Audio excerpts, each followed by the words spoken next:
La utilización del fútbol para hacer política. Otro ejemplo de doble discurso macrista. Es este uno de los latiguillos que repiten Macri y sus candidatos. Se politizó el fútbol. Sí. Porque vos ibas a la cancha y no te importaba de qué partido político era el que tenías al lado. Lo que no tienen que hacer es usar el entretiempo del fútbol para todos, para hacer política. Me parece que lo que hay que hacer es terminar con el fútbol para todos. Esto se consagró también como la ley de medios para un beneficio personal, para el beneficio del gobierno, para hacerse publicidad de los mismos. Vamos al Fernando, vestuario de Boca. Vestuario de Boca, Fernando. Sí. Ah, ¿tenemos un nuevo cronista? Y hay que redondear para llegar a fin de mes, así que acá estamos en el vestuario de Boca. Quiero preguntarte cómo te sentís siendo un funcionario con responsabilidades, que tiene que rendir cuentas, que puedas ir a una playa y que la gente te tome como uno más. Esto se consagró también como la ley de medios para un beneficio personal, para el beneficio del gobierno, para hacerse publicidad de los mismos. Yo también te conozco desde hace muchísimo tiempo y te sé también muy preocupado, un hombre de la política, un hombre del deporte porque te gusta jugar al fútbol, pero sos un hombre de la política muy joven y ya sos senador de la nación. ¿Extrañás Boca? Y Boca es como recién, me contaba, a la tarde estuve tocando timbres ahí en Flores para ver cómo están los vecinos, los temas. ¿Cómo es eso? ¿Vos vas, tocas timbre y aparece una señora? Sí, ¿No sabe que vos vas? No sabe, le pregunto cómo está, cuál es su problema. Y me voy enterando qué es lo que pasa si estoy en contacto. Y atendió uno y me dice, Comandillo, ¿cómo andás? Comandillo, ¿cómo andás? Presidente, para mí va a ser siempre presidente Boca, me dice. Para mí, jefe de gobierno. Y precisamente el candidato macrista Fernando Niembro, que tantas entrevistas proselitistas le realizó a su jefe político, ayer, durante la transmisión de Tigres River por Fox, evidenció la falsedad de la prédica del PRO. Sí, lo echó. Arias es de poca pulga, ¿no? Vos sabés que el partido contra Tigres lo tuvo que ver en la platea Gallardo a partir de la expulsión de Julio Quintana en un partido de la Libertadores. Y Bonvicino lo había alertado. Aquí está Maidana. Viene Funes Mori. ¿Cuánto tenemos que aprender nosotros en la Argentina? ¿Cuántos valores morales tenemos que recuperar en la Argentina? Porque la salida de un técnico en la cancha cuando es expulsado es cubierta por 10 policías con sus escudos, ¿no? Para evitar que le tiren cosas, que se produzcan escupitajos. Gallardo recorrió casi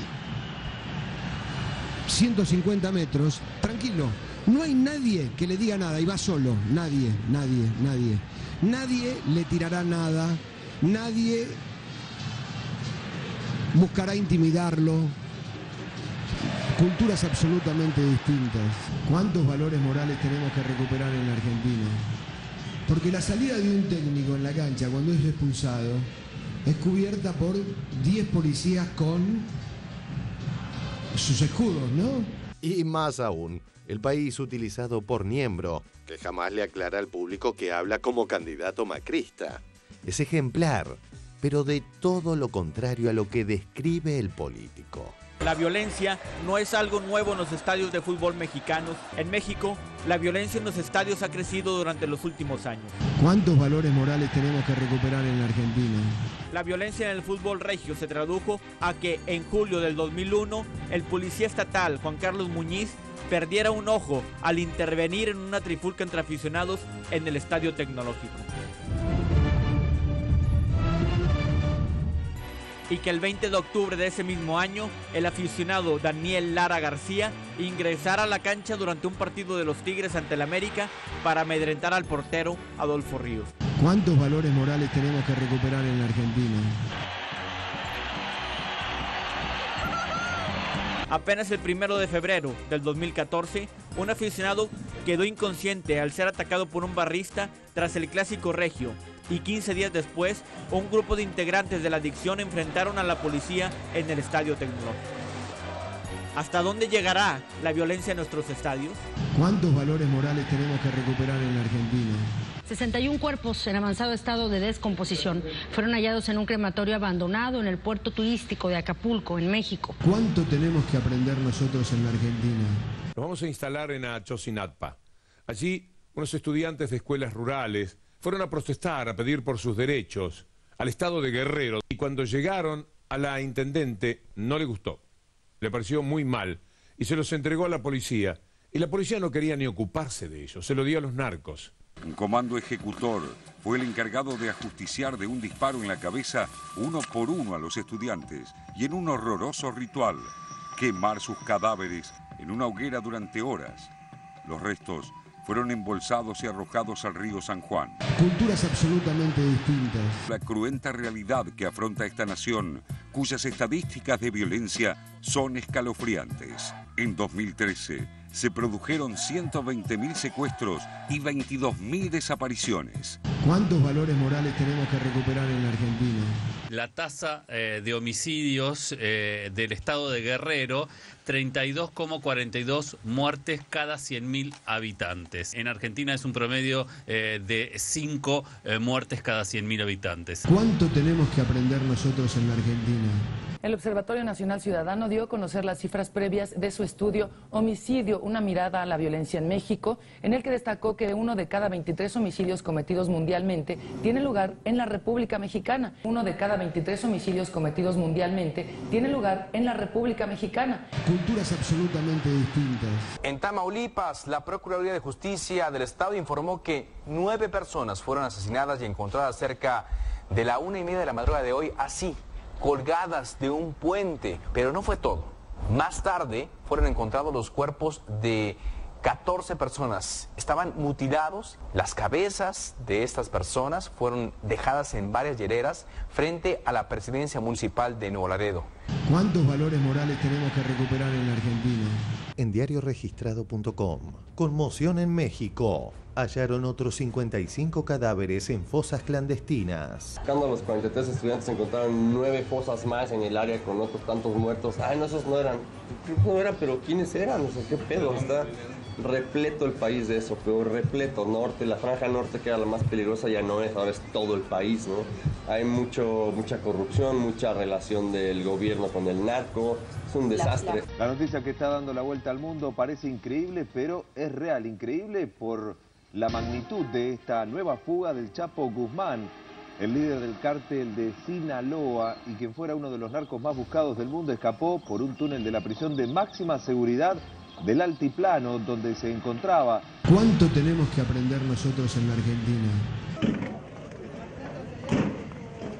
Campo de batalla es esto, para nosotros esto, ¿no? Salir al campo, hacer trabajos fotográficos.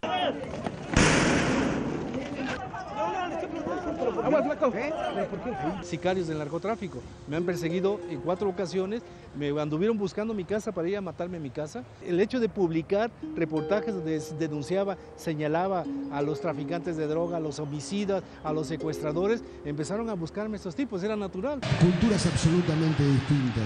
Y los asesinatos y agresiones cometidos en contra de periodistas continúan en México. En los últimos 14 años, 139 periodistas han sido asesinados en distintos puntos del territorio mexicano, mientras 22 continúan desaparecidos. Este país se ha convertido en uno de los más peligrosos para ejercer el periodismo.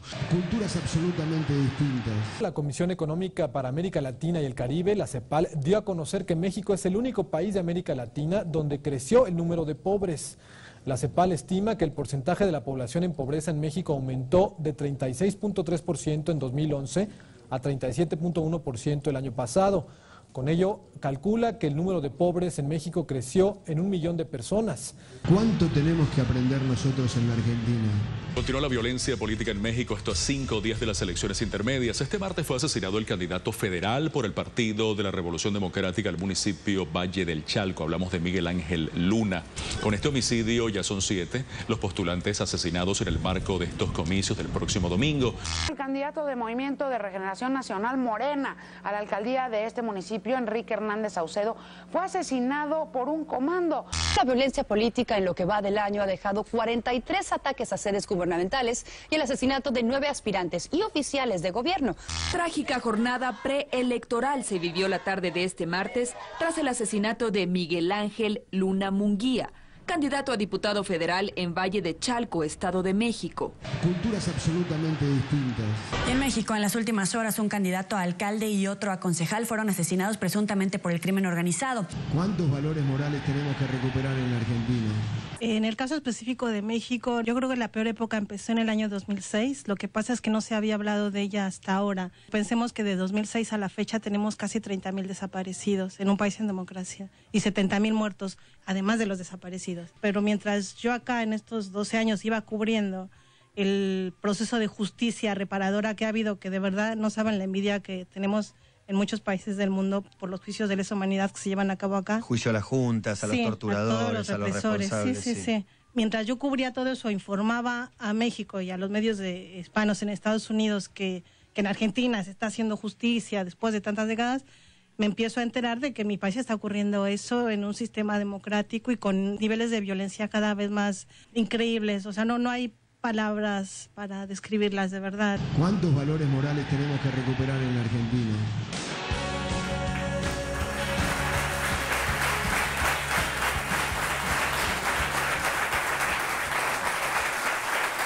Bien, bueno, yo no sé cuántos valores tenemos que recuperar en Argentina, pero un par de cosas tiene que recuperar Niembro seguro, rápido. Un par de neuronas. Va a tener que recuperar. Ponele. Niembro y Macri cuando decía que sale a golpear las puertas y se encuentra con los vecinos y entonces se entera de las cosas, debería haberse enterado durante toda la etapa de su gobierno y de su gestión, no ahora que está en una etapa de campaña. La verdad que la violencia vista solamente desde un técnico que sale y evaluada desde ahí, un técnico que sale de la cancha, que se retira y que si sale custodiado o no. La violencia que hay que medir es la violencia que se va dando en los pueblos y las situaciones que lo van llevando a esos pueblos a vivir en esa situación. La pobreza genera violencia, la injusticia social genera violencia, la marginación genera violencia. Y nosotros vivimos la violencia, ese tipo de violencia la vivimos, como decía yo hace un rato, en el 2001, cuando en nuestros barrios había hambre y la gente prendía, ustedes recuerdan los saqueos, recuerdan los famosos fogones que prendíamos en los barrios porque nos cuidábamos entre todos. Y en definitiva, esos grados de violencia en la Argentina existieron por la injusticia que hubo, por las políticas que se aplicaron en los 90, porque la verdad que se llevó a la destrucción del empleo, el trabajo, el salario, que es el ingreso de la familia, y en definitiva una Argentina que se fue hundiendo cada vez más. Esos grados de violencia en México son terribles, y yo los puedo contar hasta por experiencia propia de haber estado viviendo en México hace muchos años atrás. México es un país que no ha tenido al peronismo, que no ha tenido un gobierno que lo defienda, que lo cuide. México, la vida no vale nada y la verdad es que esos son los verdaderos problemas que existen y esa violencia que está infundada es por la pobreza, por la desigualdad que hay en México, porque es un país que le falta recuperar las posibilidades para su pueblo. No las ha tenido. Y la verdad que cuando vos ves que hombres como Niembro, un hombre reconocido del fútbol argentino, un hombre respetado, entra en este juego... Que quiere ser diputado nacional. Claro, que además quiere representar a su país desde un partido político, representar sus ideas, me imagino, que la verdad que evalúe las cosas con ese ojo tan chiquitito y no pueda ver la realidad de las cuestiones o pueda comparar realmente dónde estamos parados en esta Argentina y dónde están parados otros países latinoamericanos que necesitan y que necesitan muchísimo, marca nada más que lo chiquito que es Niembro en esta situación, ¿no? Y pensar que estos van a ser los hombres que nos van a representar en el Congreso de la Nación, yo lo invito a que reflexionen, la verdad, él, Macri, y todo el PRO, a que reflexionen y no se presenten en estas elecciones porque realmente me parece que el pueblo tiene bastante claro hacia dónde tenemos que ir y hacia dónde vamos a ir. A ver, Nora. Sí, Bueno, el discurso de Niembro, yo la verdad que fútbol no me interesa mucho, pero lo cierto es que yo a Niembro lo referencio como el vocero de Menem cuando informó los indultos, ¿no? Es una línea de conducta. Y lo que sí veo y establezco un hilo conductor con el anterior informe y con la presentación del programa de hoy, es que son un grupo de amigotes, ¿no? Un grupo de amigotes que con poder, que están acostumbrados a ejercer el poder de sus negocios y que decidieron de pronto que bueno, ya eso lo tenían garantizado, entonces se buscan legitimar a través de la política con el voto popular. Y esto sí es una línea de conducta, y en ese seminario donde habló Sturzenegger en la Universidad de Columbia, quien convocó, quien lo invitó, fue Guillermo Calvo. Guillermo Calvo es uno de los economistas del establishment. No lo conozco. Bueno, Guillermo Calvo fue... En la Alianza estuvo. Sí, pero era un hombre del Banco Interamericano de Desarrollo que los invito, es muy buena una entrevista que salió, muy buena para entender qué implica todo esto, que no es azaroso lo que estamos viviendo, ni lo que se oculta con a través de este discurso alambicado, enseñado por Durán Barba. Una entrevista que salió en El Cronista en mayo de este año a Guillermo Calvo, que dice que salió de las funciones de gestión como economista del Banco Interamericano de Desarrollo y del establishment de Washington, digamos, y ahora se dedica a la academia y convoca a intelectuales y baja la línea. Entonces dice que es muy interesante la alianza que se formó en la Argentina entre el PRO, el radicalismo y la coalición cívica, que esto sí es una alternativa, y que es inexorable ir hacia el ajuste fiscal, hacia la devaluación, hacia la apertura del sistema de cambio. Es decir, esto es el proyecto que en definitiva está detrás de esto. Y son siempre los mismos, ya los conocemos en la Argentina. Entonces me parece que son todos los amigotes del poder, ¿no? Cuando lo vemos a Mauricio Macri, que bueno, cuando no tenía Durán Barba de asesor, contaba que el papá, cuando vino la democracia y después de hacer negocio con la dictadura, tuvo que ver cómo arreglaba, lo dejó a él para llamativamente relacionarse con Donald Trump, que ya ni los republicanos saben en Estados Unidos cómo hacer para moderar el discurso de ese energúmeno, sí, porque tienen muchos latinos que tienen que votar en los Estados Unidos. Entonces me parece que es esto lo que está detrás de este poder que Durán Barba trata de hacerlo digerible, porque si te cuentan, digamos, te hablan de los pajaritos, es mucho más atractivo que te enumeren las leyes estructurales que se han votado a lo largo de 12 años en Argentina. La verdad es que siempre hablamos de Durán Barba, no de Macri. Claro. Es loco eso, ¿no? Siempre decimos lo que dice Durán Barba, es como que el candidato es Durán Barba, ¿no? Que es terrible eso. Eso me resulta terrible. Hacemos un corte y después seguimos. Necesito hacer un corte chiquito y ya volvemos con más 678.